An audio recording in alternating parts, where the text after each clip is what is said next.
Teacher Talking Sports, what it does, what it do, how we live. And recently we heard that Vladimir Guerrero Jr. has said that he will no longer try to negotiate with the team, his Toronto Blue Jays, on a contract extension. While that could possibly change, it's looking like that he will become a free agent after the season.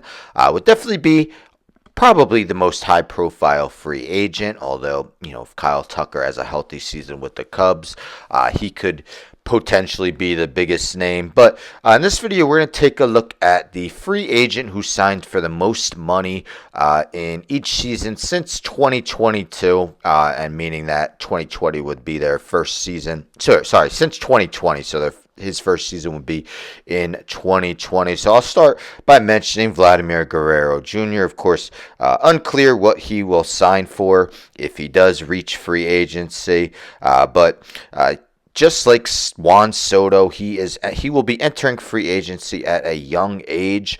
He's turning 26 years old on March 16th, so he will be barely over 27 once the 2026 season starts. But last year, finished 6th in AL MVP voting, had a stellar 940 OPS, 166 OPS plus, 30 homers.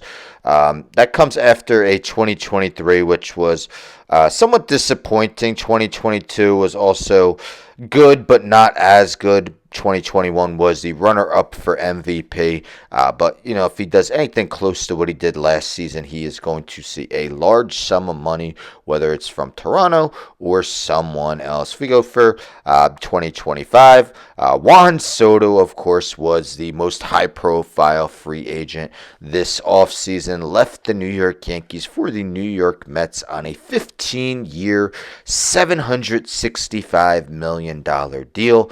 He's 26 years old, won't turn 27 until October 25th, so even 15-year deal that will pay him until he's about 40 years old. Of course, had an excellent season, one season with the Yankees, 178 OPS plus, career high, 41 homers, one of the most patient hitters in the game, career 421 on base percentage. Definitely one of the best hitters in the game, and the Mets definitely had to pay a large sum of money to get him.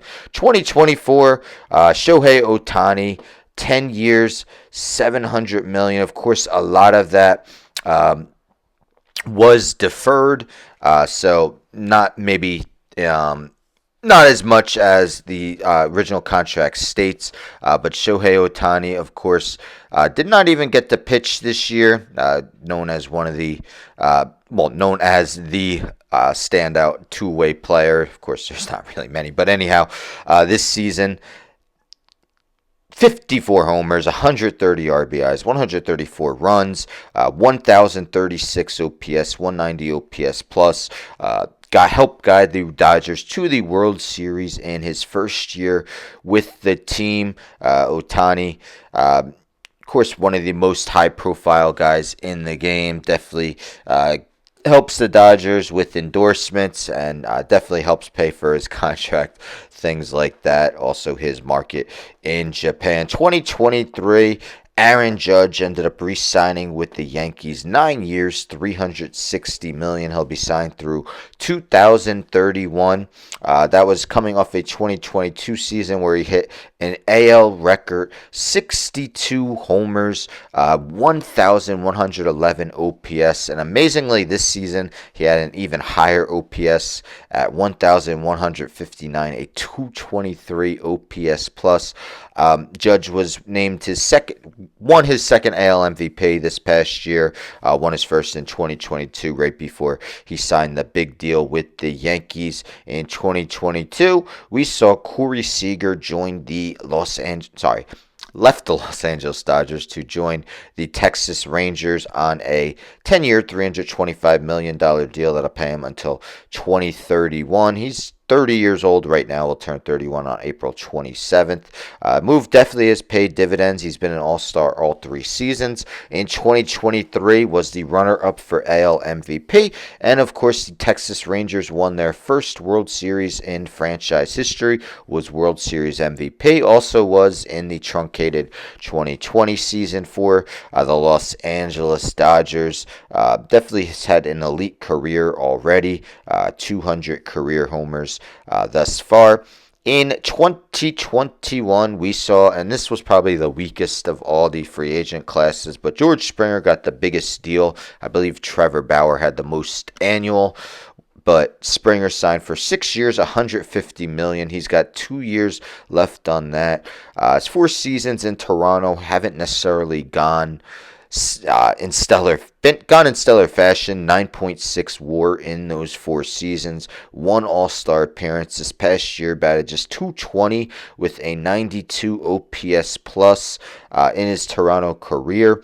Does have a 113 OPS plus, but that's definitely a far cry from his prime years with Houston. Of course, won a World Series in 2017 with the Astros, where he was named World Series MVP. And in 2020, Garrett Cole joining the New York Yankees on a 9-year, $324 million deal. Now, many thought he would opt out. Because he hadn't opted out in the deal, he decided not to. He will be remaining with the team, signed through 2028.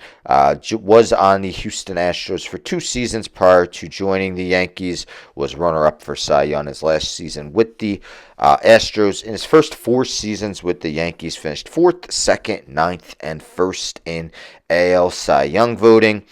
This season, he pitched to just 17 starts. Wasn't quite as good as his Cy Young season with the Yankees, but in his 5 years with the team, a 59-28 record, 3.12 ERA, 1.03 WHIP, and 10.8 strikeouts per 9 innings. So yes, Vladimir Guerrero Jr., as of now, looks like he may get the biggest free agent deal in 2026 if he reaches free agency. Again, as I said, a huge year from Kyle Tucker where he stays healthy. Maybe he could put his name in the hat as the biggest name free agent. But yes, these are the guys who signed for the most money in free agency each year since 2020.